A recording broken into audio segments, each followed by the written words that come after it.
প্রণাম মহাকাল স্বামীজি মহারাজ। জয় হোক, কল্যাণ মস্ত জয় মা। স্বামীজি, ইউটিউবেতে দেখছি যে আমাদের 7টা চক্র আছে নাকি, শুনছি, মানে নাভি থেকে শুরু করে চক্র মাথা অবধি। যাই হোক, তাই মধ্যে দেখাচ্ছে যে 15 মিনিটে আমাদের পুনঃকুণ্ডলী শক্তি জাগ্রত হয়ে যাবে।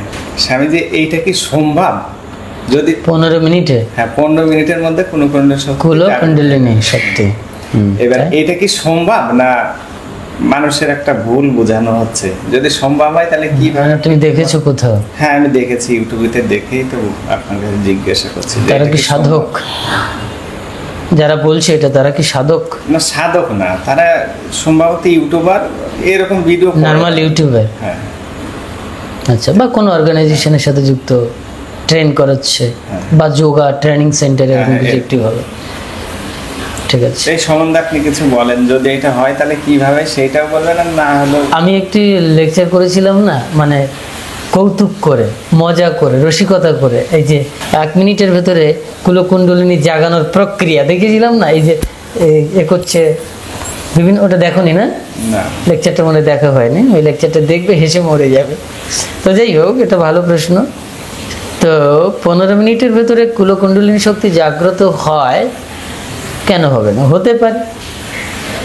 যদি তোমার শরীরের সংস্কারটা 15 মিনিটের জায়গায় এসে দাঁড়ায়, তাহলে অবশ্যই সেক্ষেত্রে গুরু কৃপা বলে ওই 15 মিনিটের ভেতরে জাগ্রত হতে পারে, 15 সেকেন্ডে জাগ্রত হতে পারে। সেটা তো সময়, বিগত সময়ের উপরে ডিপেন্ড করে তোমার সংস্কারের উপরে। কোনো যোগা ট্রেনিং সেন্টারের উপরে এটা ডিপেন্ড করে না, ডিপেন্ড করে তার শারীরিক সাধন শক্তির সংস্কারের উপরে। সর্বোপরি ডিপেন্ড করে কুলকুণ্ডলিনী শক্তি একমাত্র জাগিয়ে দেওয়ার ক্ষমতা যার হাতে থাকে, তিনি একমাত্র সদ্গুরু ভগবান।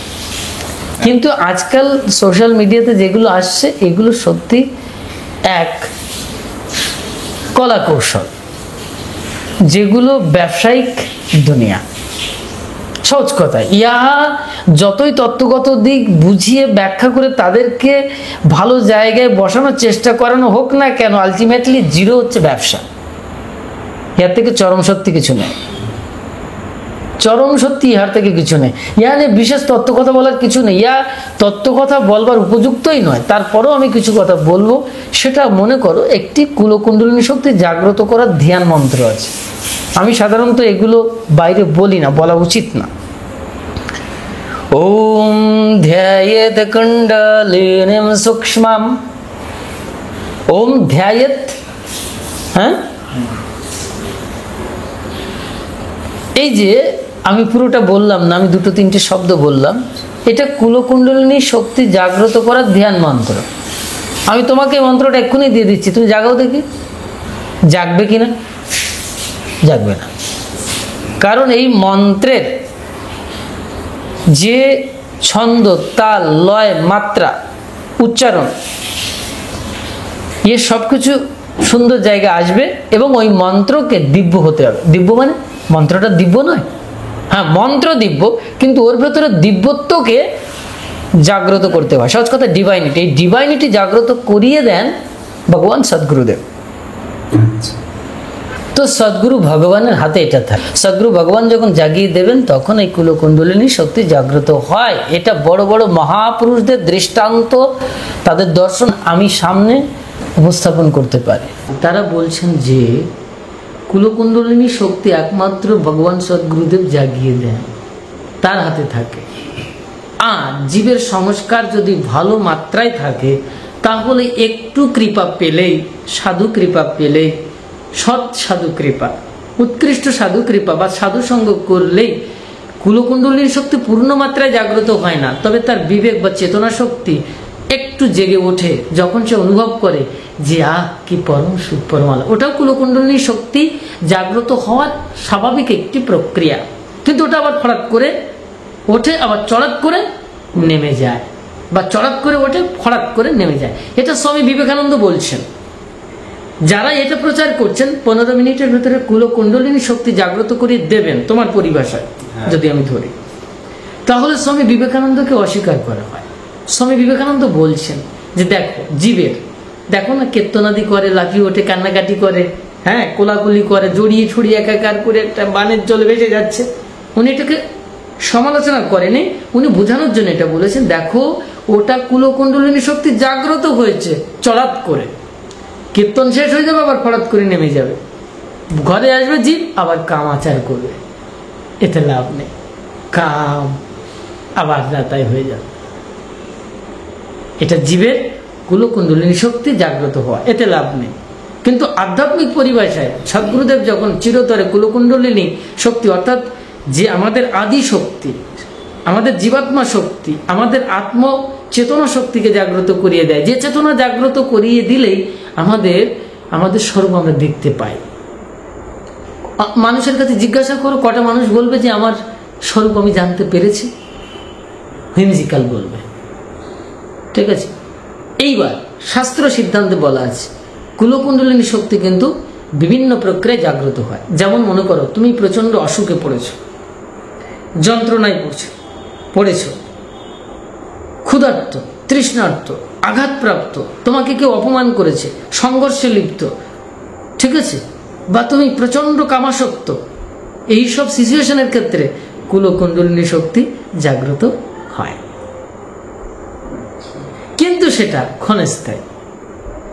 কুলকুণ্ডলিনী শক্তি যদি জাগ্রত না হতো তাহলে কাম জাগ্রত হতে পারে না, কিন্তু ওখানেই বিনাশ হয়ে যাচ্ছে। আবার সে জীবাত্মা কাম রিপুর ঘরে গিয়ে আবার নিদ্রিত হয়ে পড়ছে। অর্থাৎ কুলকুণ্ডলিনী শক্তি প্রত্যেক জীবের ভেতরে আছে, এটা একটি জ্ঞান চৈতন্য শক্তি। কুলকুণ্ডলিনী শক্তি আসলে একটি চৈতন্য শক্তি, অর্থাৎ জ্ঞান, নলেজ, একটি আলোর প্রকাশ। যে জ্ঞানালোকটা পেলে তোমার অন্ধকার ঘুচে যাবে, তুমি যে জীব নও, তুমি শিব, তুমি যে আত্মা সেটা বুঝতে পারবে। এটা আসলে প্রতীক কুলকুণ্ডলিনী শক্তি। 3.5 প্যাচ দিয়ে আমাদের মূলাধার চক্রে রয়েছে, অর্থাৎ পাইপথের একটু উপরে, লিঙ্গ মূলে, ওই অবস্থানে অবস্থান করছে মূলাধার চক্রে কুলকুণ্ডলিনী শক্তি 3.5 প্যাচ দিয়ে। এবার তাকে যদি এবার জাগ্রত করতে হয় তাহলে অবশ্যই ইষ্ট মন্ত্রে গুরুর কাছ থেকে, সদ্গুরু মহারাজের কাছ থেকে, সদ্গুরুদেবের কাছ থেকে, যিনি সাক্ষাৎ ভগবান, তার কাছ থেকে সঠিক মন্ত্র পুত হতে হবে, যেটা তোমার সংস্কারের মন্ত্র। যে কোনো মন্ত্র না, ওই মন্ত্র দেবে। এইবার তোমার মন্ত্রের এইবার ভাইব্রেশন দেবে। যেমন মনে করো একজন মানুষ ঘুমিয়ে আছে, তাকে জাগ্রত করতে গেলে কি করতে হয়?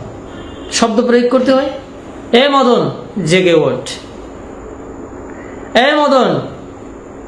মদন সাড়া দিচ্ছে না, তখন কি করো? পেছনে গিয়ে একটা গুঁতো দাও। আমার বারবার ওই পেছন শব্দটা আসে, মূল কারণ আছে, কারণ পেছনেই তো মূলাধার শক্তি। ঠিক আছে, হাসি লাগছে তো? মহারাজ বারবার এত পেছনে কেন বলে, বাঁশিটা কেন পেছনে যাচ্ছে, এরকম নানান গল্প দিয়ে বলছে। এগুলো আসলে রসাত্মক বোধের শব্দগুলোকে অ্যাপ্লাই করা বাজেভাবে নয়, তবে মূলাধারের পেছনেই সবকিছু। আমাদের যা ভোগ হয় সেটা সামনের দিক থেকে হয়, আর যেটা ত্যাগের জায়গা সেটা পেছনের দিকটায়, মানে ব্যাকওয়ার্ড। ভাবতে পারছো? যদি তোমার চৈতন্য সত্তাকে তুমি জানতে চাও, তোমার স্বরূপকে জানতে চাও, তাহলে তোমাকে সময়ের কোথায় যেতে হবে?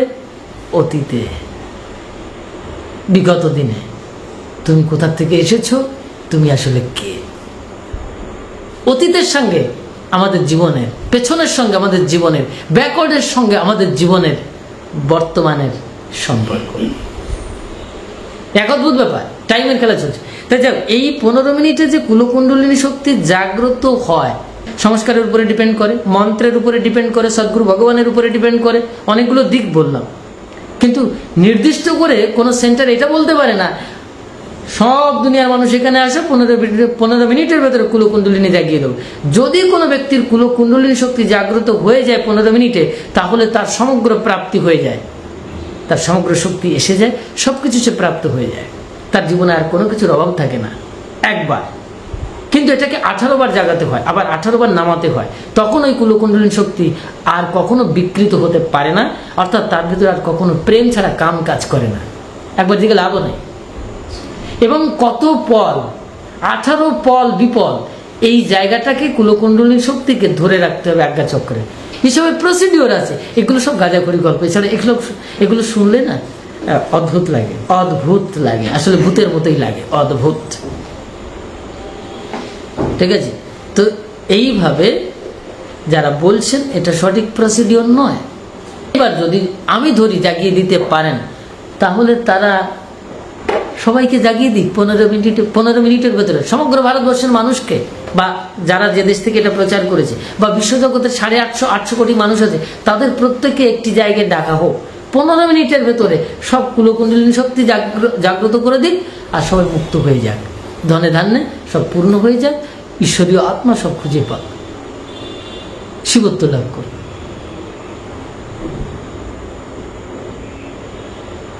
বা যারা বলেছে তাদের কাছে প্র্যাকটিক্যাল যন্ত্র মন্ত্র নিয়ে সামনে একেবারে বুদ্ধিমান লোক, প্রশ্ন করো, বা তুমি নিজে গিয়ে বলো আমাকে জাগিয়ে দিন, দেখবে তোমার কাছে বাস্তব ধরা পড়বে। কিছু কিছু মানুষ আছে তারা বলবে আমাকে জাগিয়ে দিয়েছেন, এরকম লোক প্রচুর আমার কাছে এসেছে, ইয়াং ছেলে পুলে শিক্ষিত, কথা শুনে বুঝতে পারলাম সে কিছুই জানে না ধর্মে, ও এটাকে আবেগতাড়িত ভাবে এটা ভেবে নিয়েছে, ওই যে মেয়েটা আমার কাছে এসে বসলো, কি যেন একটা ঝটকা দিল, বাস। আরে ঝটকা কি দেবে, তোর ভেতরে কাম ঝটকা দিয়েছে, মেয়ে মানুষ কাছে এসে বসেছে, পাশে এসে বসে গেছে, কুলকুণ্ডলিনী জাগেনি, জেগেছে যে কি সেটা আর বলা যাচ্ছে না। এই ধরনের ট্রেনিং সেন্টার এখন জগতে ভরে গেছে। যোগাদি সাধনা এগুলো ট্রেনিং সেন্টার ফেন্টারের এসব হয় না, আসল সেন্টার হচ্ছে গুরু গোবিন্দের কাছে, ঠিক আছে? তো সেই জন্য 15 মিনিটের কুলকুণ্ডলিনী শক্তি যারা জাগ্রত করিয়ে দিচ্ছেন, তারা যদি বিশেষরূপে জানতে চান, আমার একটা মজার একটা কুলকুণ্ডলিনী শক্তি জাগ্রত করিয়ে দেওয়ার 1 মিনিটের ভেতরে একটা ভিডিও আছে, মানে যারা প্রচার করছে তাদেরকে নিয়ে এটা করেছিলাম, ওইটা দেখার পরে হেসে মরে যাবেন যে কুণ্ডলিনী জাগাচ্ছে। ওগুলো এখন দেখানো সম্ভব নয়, ওটা দেখলেই বুঝতে পারে। যদি এই ভিডিওটার পেছনে যারা এটা রিলিজ করবে তাদেরকে আমি একবার বলে দিতে পারি যে এই ভিডিওটার পেছনে ওইটা একটু জুড়ে দিস, যদি কেউ জানতে চায় তাহলে পরিষ্কার হয়ে যাবে, কি? ঠিক আছে, এইটুকু আমি করতে পারি। 15 মিনিট লাগবে না, 1 মিনিটে জাগিয়ে দেওয়ার একটা প্রক্রিয়া, প্রসিডিওর, যেটাকে বলা হয়েছে বিকৃত প্রসিডিওর, বিকৃত প্রক্রিয়া, ঠিক আছে? এবার সত্যি সত্যি যদি কুলকুণ্ডলিনী শক্তি জাগ্রত করতে হয়, আমি প্রথমেই বলবো ঈশ্বরের প্রতি ব্যাকুলতা রাখুন, ঈশ্বরের প্রতি টান রাখুন, বিশুদ্ধ ভক্তি রাখুন, আর গুরুকে পাওয়ার চেষ্টা করুন। আজকাল না অধিকাংশ মানুষ ঈশ্বরকে বড্ড ভালোবাসে, কিন্তু গুরুকে ভালোবাসে না। সবাই এখন ঈশ্বরকে খুঁজছে, কিন্তু গুরুকে কেউ খুঁজছে না। সদ্গুরু ভগবান মানে 1 ডিগ্রির উপরের, ফলে কার্যত তাদের জীবনে কি হচ্ছে তারাই ভালো জানে। আলটিমেটলি নিটফল 99% 0, ঠিক আছে? এখানে যে একটি মন্ত্র বলেছিলাম, তো সেই মন্ত্রের ভেতরে পরিষ্কার উল্লেখ করা আছে, কুলকুণ্ডলিনীর যে ধ্যান মন্ত্র সেখানে পরিষ্কার উল্লেখ করা, সৌদামিনী, এই যে পূর্ণ চন্দ্রিমা আলো, এরকম কোটি চন্দ্র বর্ণ 6টা নিয়ে আলোকিত হয়ে আছে জগন্মাতা কুলকুণ্ডলিনী শক্তি মূলাধারে। আচ্ছা, যাদের জেগেছে তাদের কাছে একটু জিজ্ঞাসা করো না, সে কত কোটি চন্দ্রের এই প্রভা দেখেছে ওখানে, মায়ের রূপটা কটা প্যাস আছে সেটা দেখতে পেয়েছে কি? এবং যে মূলাধারে চতুর দল বিশিষ্ট যে পদ্মটা, পাপড়ি বিশিষ্ট, ওর ভেতরে ট্রাইঅ্যাঙ্গেল আছে, তার ভেতরে একটি মন্ত্র আছে, বীজ আছে, লিঙ্গ আছে, সূক্ষ্ম লিঙ্গ আছে মূলাধারে, সেই লিঙ্গকে 3.5 প্যাচ দিয়ে পেঁচিয়ে আছে এই মহা কুলকুণ্ডলিনী শক্তি। এসবগুলো দর্শন করা যাবে। শুধু জেগে গেছে কুলকুণ্ডলিনী, সেটা আমার ওই মেরুদণ্ড দিয়ে বিড় করে, কেঁচোর মতো, সাপের মতো, আরশোলার মতো বিড় করে যেন কেউ উঠলো, টিকটিকি না কুলকুণ্ডলিনী বোঝা যাচ্ছে না। নাকি তোমার বাত রোগ, নাকি তোমার মেরুদণ্ডের কনকনে ব্যথা উঠেছে, বোঝা যাচ্ছে না, কিন্তু কুলকুণ্ডলিনী জেগে গেছে, আমরা সবাই বলছি। আমি কাউকে হেও করছি না, এত সহজ বিষয় নয়, এটা সহজ নয়। অনেকে বলবেন আপনি এত সহজকে এত কঠিন করে বলেন, কঠিন করে দেখান। আরে যা কঠিনই তা কঠিনই বলতে হবে।